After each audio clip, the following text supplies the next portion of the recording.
시대가 어렵습니다. 시대가 이 시대를 잘 분별하는 저와 여러분이 되시길 축복합니다. 리더의 부재라고 합니다. 리더의 부재. 이 어지러운 세상 가운데 하나님께서 지혜와 계시의 영을 부어 주셔서 이 어지럽고 혼미한 세상에 저와 여러분이 백전백승 하시는 그런 매일매일의 싸움이 되길 축복합니다.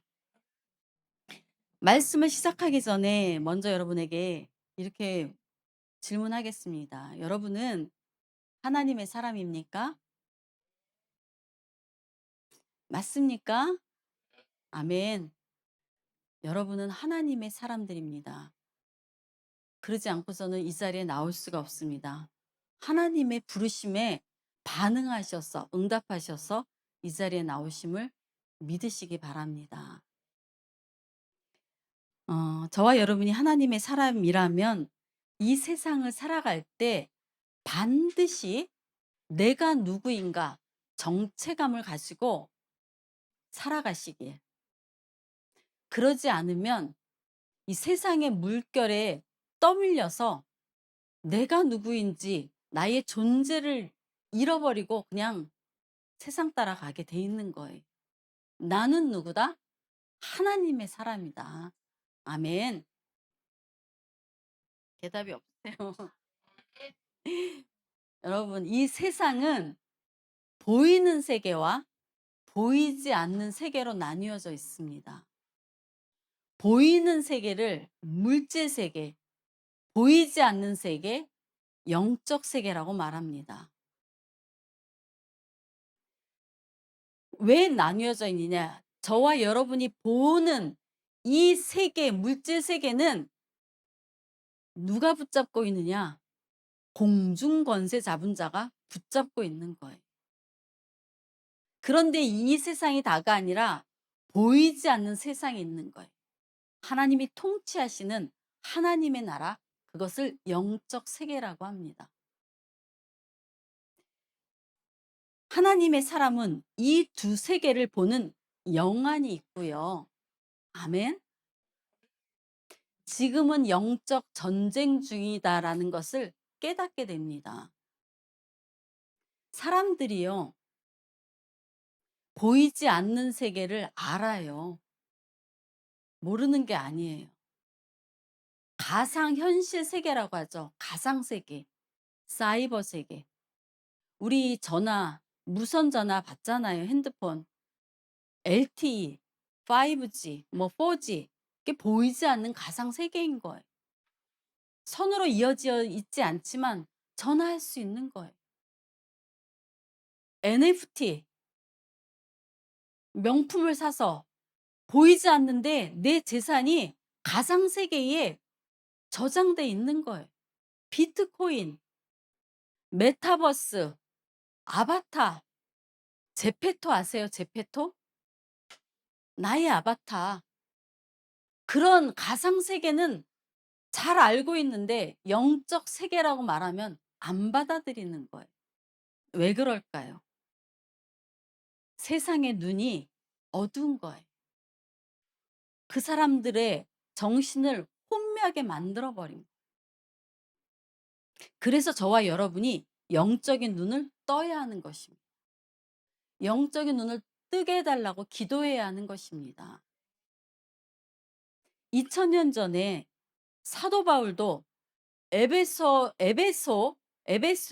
발음이 안 되네. 에베소 교회에 사도 바울이 세운 그 교회의 성도들이 로마의 핍박과 가난과 어려움과 고난 앞에서 좌절하고 낭망하고 신앙을 버리려고 했어요. 그러니까 사도 바울이 "아니다. 하나님의 나라가 있다. 너희들은 하나님의 사람들이다. 하나님의 성도들이다." 이렇게 권면하면서 그들을 위하여 중보기도 했는데요. 그것이 에베소서 1장 17 절에 사도 바울의 중보기도인데요. 함께 보실까요? 17 절.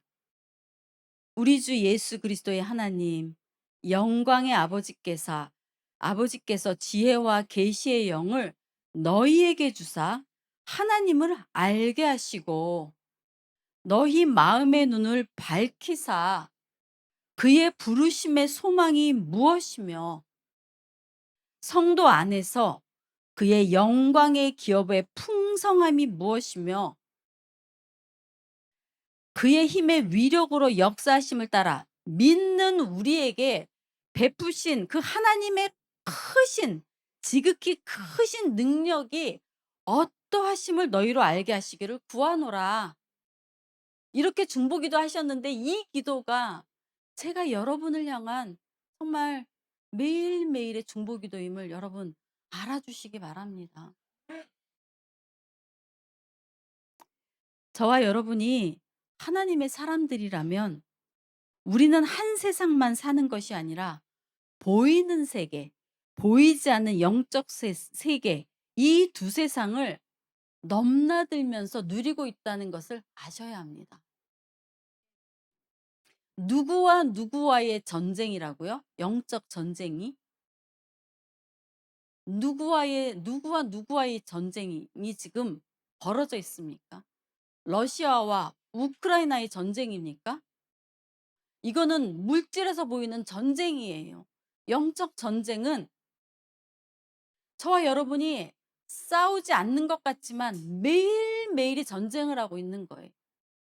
이 세상을 주관하고 있는 공중 권세 잡은 자, 세상 뒤에서 역사하는 영, 그걸 악한 영이라고 하는 사탄의 무리들, 마귀들의 그 사탄의 졸개들, 마귀와 하나님의 사람들, 저와 여러분의 전쟁 중인 거예요. 오늘 본문 12절에 이렇게 말씀합니다. 우리의 씨름은 혈과 육을 상대하는 것이 아니요 통치자들과 권세들과 이 어둠의 세상 주관자들과 하늘에 있는 악의 영들을 상대함이라. 저와 여러분이 지금 전쟁 중인데 보이는 혈과 육의 싸움이 아니라 어떤 싸움이라고요? 통치자들과 권세들과 이 세상을 붙잡고 있는 통치자들과 권세가 있다는 거예요. 어둠의 세상 주관자들과 하늘에 있는 악의 영들과 저와 여러분이 싸우고 있는 거예요. 그러니까 저와 여러분이 나는 하나님의 사람인데 나는 예수 그리스도의 제자라고 하는데 왜 이렇게 사는 게 힘들지? 보면 부족한 게 없는 것 같은데 잘 먹고 잘 입고 있는 것 같은데 왜 이렇게 삶은 고달프지? 영적 싸움을 싸우고 있기 때문인 거예요. 그것을 깨달아야 하는 것입니다. 성경에는 하나님의 사람들에게 정체감을 붙여주는 이름들이 있어요. 지지난주에는 제가 저와 여러분이 하나님의 사람이라면 청지기의 삶을 살아야 한다. 하나님이 말씀하셨어요. 청지기가 뭐라고요? 하나님께서 당신의 나라를 하나님의 재물과 하나님의 재산과 하나님의 집을 믿고 맡길 수 있는 집사, 청지기라고 했어요. 지난주에는 저와 여러분을 하나님의 사람이라면 믿음의 사람들이라 이렇게 말씀한다고 했습니다. 오늘은 하나님의 사람에게 붙여주신 말씀이 뭐예요? 영적 군사다. 전쟁 중에 나와 함께 싸우는 영적 군사다. 이렇게 말씀합니다. 군사의 소임은 전쟁에서 어떻게 하는 거예요? 지키는 것뿐만이 아니라 이기는 거예요. 이길 때까지 싸우는 것입니다. 그것이 군사의 소임이에요. 승리하는 것입니다. 전쟁에서 승리하는 것이 군사의 소임이에요. 그러려면 먼저 오늘 11절에 영적으로 무장해야 한다. 하나님의 전신갑주, 하나님이 입혀주시는 갑옷을 입어야 한다. 말씀합니다. 11절. 마귀의 관계를 능히 대적하기 위하여 하나님의 전신갑주를 입으라. 13절. 그러므로 하나님의 전신갑주를 취하라. 이는 악한 날에 너희가 능히 대적하고 모든 일을 행한 후에 서기 위함이라. 하나님의 전신갑주를 입으래요. 하나님의 전신갑주를 입는 이유는 첫째는 마귀의 관계를 능히 대적하기 위해서, 둘째는 악한 날에 능히 대적하고 서기 위함이래요. 마귀가 언제 어디서 어떻게 공격할 줄 모르니까 머리부터 발끝까지 하나님의 전신갑주를 입어야 하는 것입니다. 언제 불화살을 쏠지 모르니까 갑옷을 입고 서 있어야 하는 거예요. 전쟁에 누워 있다는 것은 패배한 것이에요. 너희가 서 있으라는 것입니다. 아멘. 10절에 너희가 주 안에서와 그 힘의 능력으로 강건하여지고, 하나님의 전신갑주를 입으면 너희가 강건해지는데 주 안에서와 그 힘의 능력으로 강건해진다는 것입니다. 이 말씀은 너희가 하나님의 전신갑주를 입으면 스스로 강건해지는 게 아니라는 거예요. 주 안에서와 그 힘의 능력으로, 예수님 안에 있게 되고 예수님의 능력으로, 그 힘의 위력으로, 다시 말하면 엑수시아, 하나님이 부어주시는 그 하나님의 은혜, 예수 안에 있는 은혜로 강건해진다는 것입니다. 할렐루야. 하나님의 전신갑주를 입으시는 여러분이 되시길 축원합니다. 다윗의 예를 들을게요. 사무엘상 17장에는 이스라엘과 블레셋과의 전쟁이 일어납니다. 블레셋이 쳐들어오는데요. 지금 이쪽 블레셋과 이스라엘이 항오를 벌이고 있는 거예요. 군사들이 지금 서로 맞서서 항오를 벌이고 있는데, 블레셋의 적장 골리앗이 앞에 나와서 이스라엘 군대에게 고래고래 소리를 지르며 이스라엘 군대의 사기를 저하시키고 있는 거예요. 그게 전략인 거예요. 너희 중에 나랑 대결할 한 사람을 내보내라. 나랑 맞붙자. 그런데 골리앗의 키가 몇이라고요? 네, 기억하시네요. 2m 90. 나갈 수가 없는 거예요. 며칠 동안 이스라엘 군대의 사기를 꺾고 있었다고요? 기억하세요? 무려 40일 동안.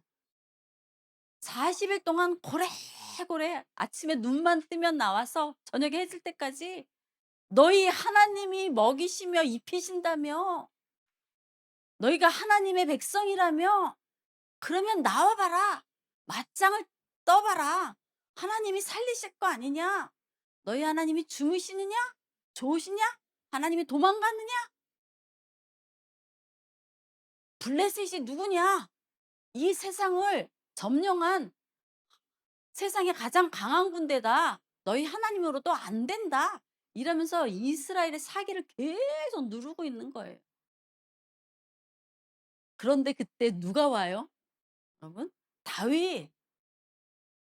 다윗이 왜 온다고요? 기억하세요, 여러분? 다윗은 형들이 지금 이 전장에 세 형제가, 큰형, 작은형, 셋째 형이 이 차출돼서 지금 군사로 나와 있는 거예요. 근데 아버지가 어느 날 다윗에게 들에 있는 양을 치고 있는 다윗을 불러서, 그죠? 뜬금없이 형들에게 도시락을 갖다 주라는 거예요. 그래 다윗이 그 전장에, 너무 이상하지 않아요?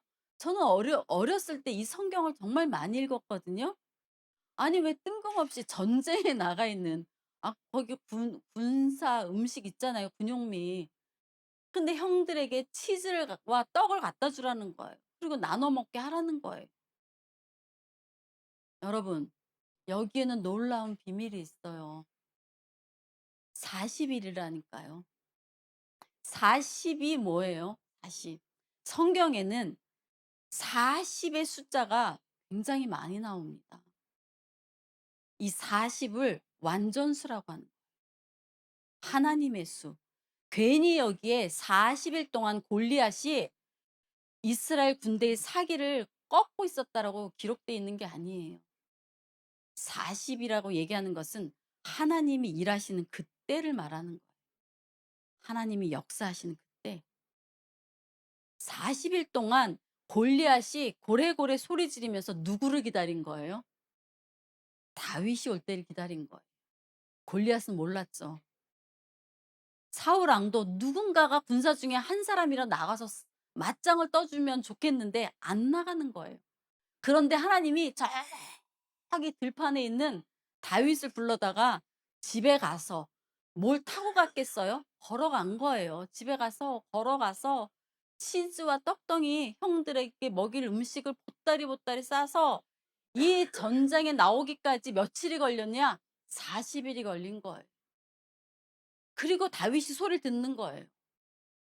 전쟁터에 나오니까 "너희 하나님이 죽었느냐 자느냐?"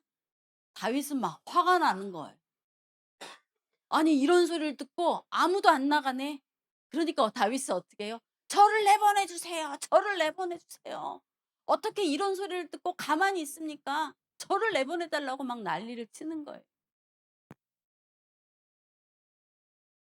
그런데 그 소리를 누가 듣느냐? 형 엘리압이 듣는 거예요. 큰형 엘리압이.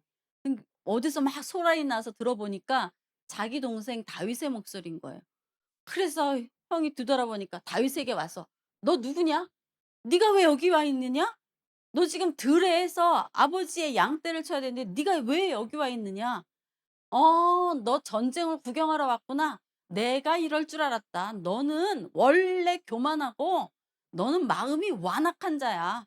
지금 이렇게 나라가 지금 전쟁에 취했는데 임했는데 너는 지금 전쟁을 구경하러 와?"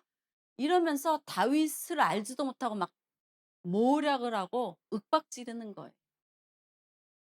그런데 다윗이 어떻게 반응하냐 하면 형의 말을 대꾸를 안 하는 거예요. "제가 여기에 온 이유가 있어요." 이러면서 뒤돌아서서 "저를 보내주세요. 저를 전쟁에 보내주세요. 전쟁에 나가면 왕께서 얼마를 어떤 상금으로 하사하신다니까 저를 보내주세요." 이러면서 막 소란을 피우는 거예요. 다윗이 교만해서가 아니라 일부러 소란을 피우는 거예요. 왜요? 저기 지금 단상에 올라가 있는 사울 왕에게 자기의 존재를 알려달라는 거예요. 마침내 사울 왕이 지금 누가 이렇게 소란을 피우냐? 어떤 꼬마가 어떤 어린 소년이 소란을 피웁니다. 자기를 내보내 달라고 합니다. 그 소년을 데리고 와라. 그래서 사울 왕 앞에 나가는 거예요. 그리고 사울 왕 앞에 다윗이 이렇게 말합니다. 사무엘상 17장 34절 함께 보십니다. 다윗이 사울에게 말하되 주의 종이 아버지 양을 지킬 때에 사자나 곰이 와서 양떼에서 새끼를 물어가면 내가 따라가서 그것을 치고 그 입에서 새끼를 건져내었고 그것이 일어나 나를 해하고자 하면 내가 그 수염을 잡고 그것을 쳐 죽였나이다. 그러니 나를 내보내 주세요. 사울왕이 너는 어려서 안 된다. 제가 이 들판에서 홀로 양떼를 지키다가 밤중에 사자나 곰이 와서 양떼를 물어가면 제가 쫓아가서 따라가서 사자를 붙잡아서 사자의 입을 벌리고 그 양새끼를 구해냈습니다. 한두 번이 아닙니다. 여러분 이 말은 사실이었을까요? 아니었을까요? 저는 이 말씀을 정말 어렸을 때 많이 읽었거든요. 읽으면서 '정말 과연 그랬을까?'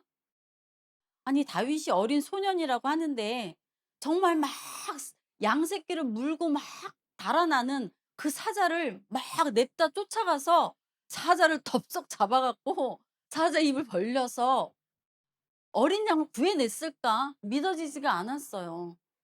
성경에는 하나님 성경은 하나님 말씀이라고 하는데 약간 뻥도 섞여 있구나. 저는 그렇게 알았어요. 정말로요. 여러분은 어떻게 생각하세요? 이 말씀은 사실이었어요. 다윗은 하나님을 만난 경험이 있었고요. 하나님은 이렇게 다윗이 짐승을 만날 때마다 사자의 사자를 만날 때마다 사자의 입을 봉해 주셨어요. 여러분 한번 생각해 보세요. 사자를 쫓아가서 사자의 입을 벌리고 그 양을 구해낼 수 있습니까? 잘못하다간 사자에게 다윗이 잡혀 먹어요. 사자에게 찢기는 거예요. 그런데 어떻게 다윗이 사자를 잡을 수 있겠습니까? 사자를 어떻게 쳐 죽일 수가 있겠습니까? 이미 다윗은 하나님의 전신갑주를 입고 있었다는 거예요. 아멘. 하나님을 믿고 신뢰했다는 거예요. 내가 사자를 쫓아가면 따라잡을 수 있을 것이다. 하나님이 나와 함께 하시니 내게 두려움이 없다. 그리고 사자를 쫓아가면 사자가 어흥 할 때 어떻게 한다고요? 하나님이 사자의 입에 청테프를 탁 붙여 주신 거예요. 물지 못하게. 저는 그 사실을 믿어요. 사자의 입을 봉해 주신 예가 또 한 군데 나오죠. 어디에 나옵니까? 여러분 기억하세요? 어디에 나옵니까? 다니엘서에 나오죠. 다리오 왕에게 그죠? 다리오 왕 그 신상에 절하라고 하잖아요. 바벨론 왕 신상에 절하라고 하는데 다니엘이 절을 안 하죠. 그리고 평소에 하던 대로 집에 들어가서 예루살렘을 향해 창문을 여고 하나님께 예배드리니까 그 소리를 듣고 어떻게 해요? '옳았구나.' 다니엘을 모함하는 자들의 그 고발로 인하여 사자굴에 던져지죠. 그럴 때 하나님께서 사자의 입을 봉하셨다고 다니엘이 자기 입으로 고백하는 것입니다.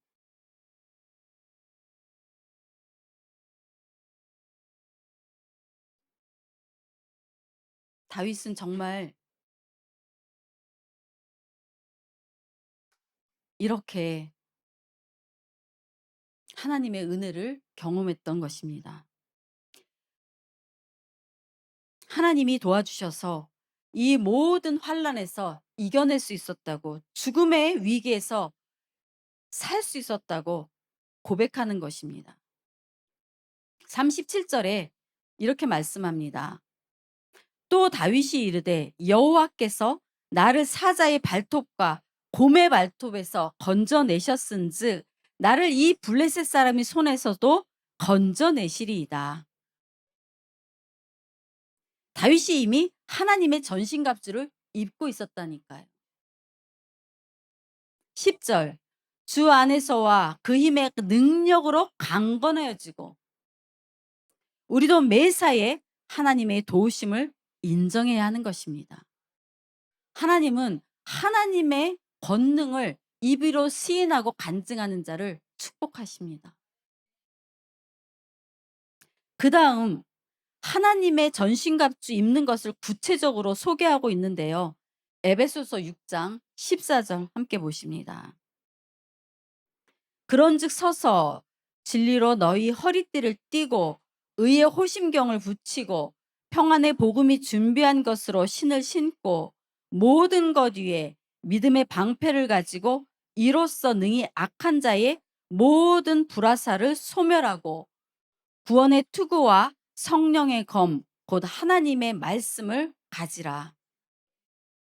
진리의 허리띠, 의의 호심경, 복음의 신, 구원의 투구, 성령의 검, 이 모든 것은 전신갑주예요. 군인이 전쟁에서 갖추어야 할 갑옷을 말하는 거예요. 그런데 이것은 뭐라고요? 곧 하나님의 말씀이라. 하나님의 전신갑주는 곧 하나님의 말씀이라는 거예요.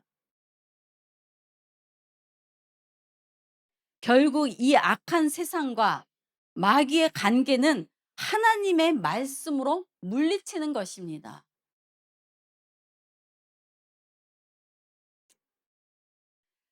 다윗도 사무엘상 17장 45절에 이렇게 말합니다. 다윗이 블레셋 사람에게 이르되, 그러니까 골리앗에게 이렇게 하나님의 말씀으로 나가서 대적하는 것입니다.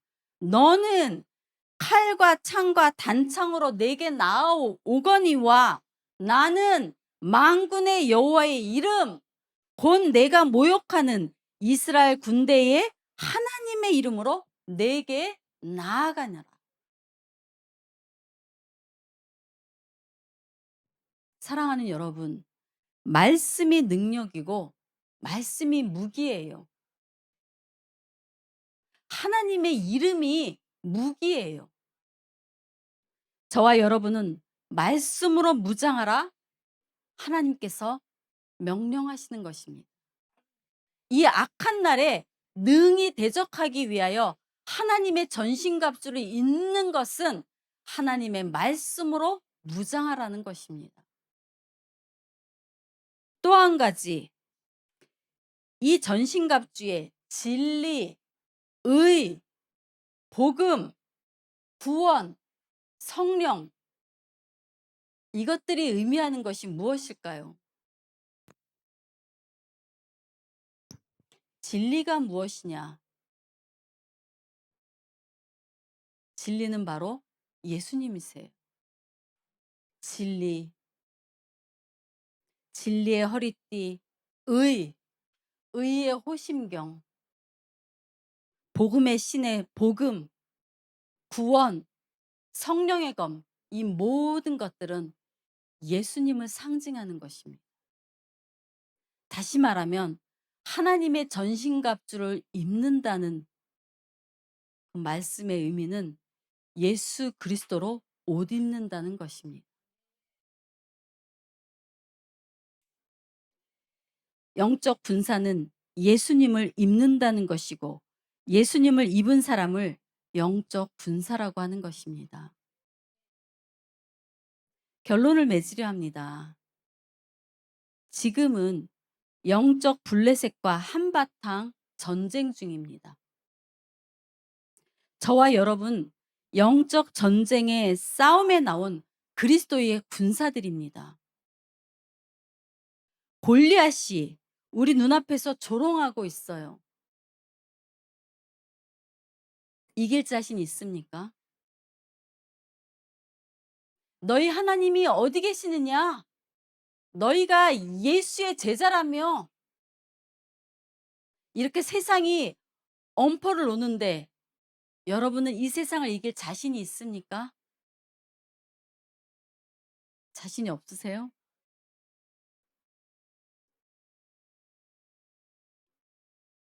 이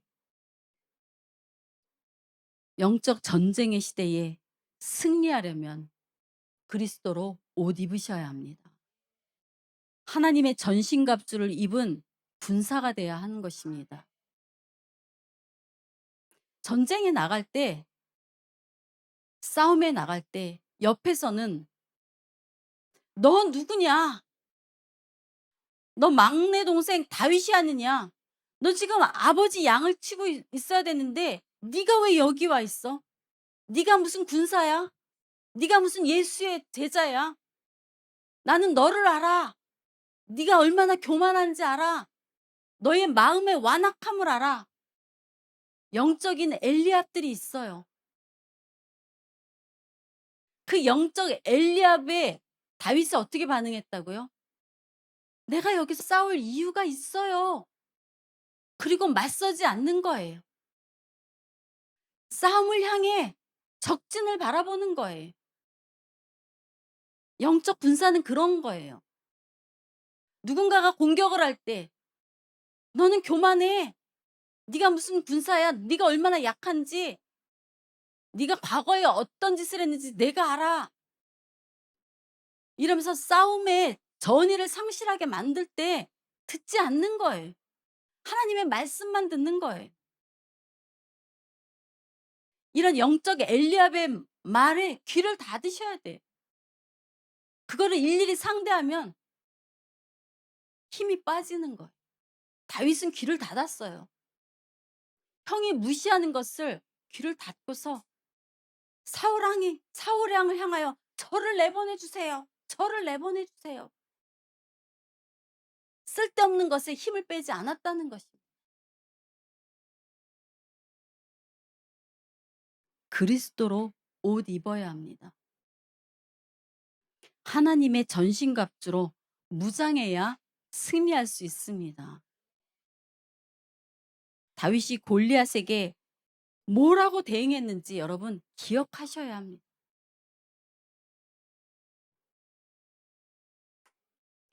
엘리압에게 또 어떻게 대응했는지 여러분 기억하세요.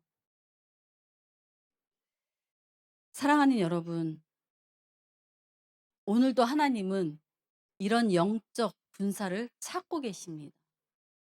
하나님의 사람들을 찾고 계세요. 역대하 16장 9절. 여호와의 눈은 온 땅을 두루 감찰하사 전심으로 자기에게 향하는 자들을 위하여 능력을 베푸시나니. 아멘. 주여, 제가 여기 있습니다. 여호와의 눈은 온 땅을 두루 감찰하사 전심으로 자기를 향하는 자들을 위하여 능력을 베푸시나니. 하나님의 전신갑주를 입혀 주시나니. 우리가 입는 게 아니에요. 하나님이 입혀 주십니다. 이 하나님의 부르심에 응답할 준비가 되어 있습니까? 준비하세요. 주님이 쓰십니다. 두려워하지 마시기 바랍니다. 이사야 1장 6절. 강하고 담대하라. 너는 내가 그들의 조상에게 맹세하여 그들에게 주리라 한 땅을 이 백성에게 차지하게 하리라. 오직 강하고 극히 담대하라.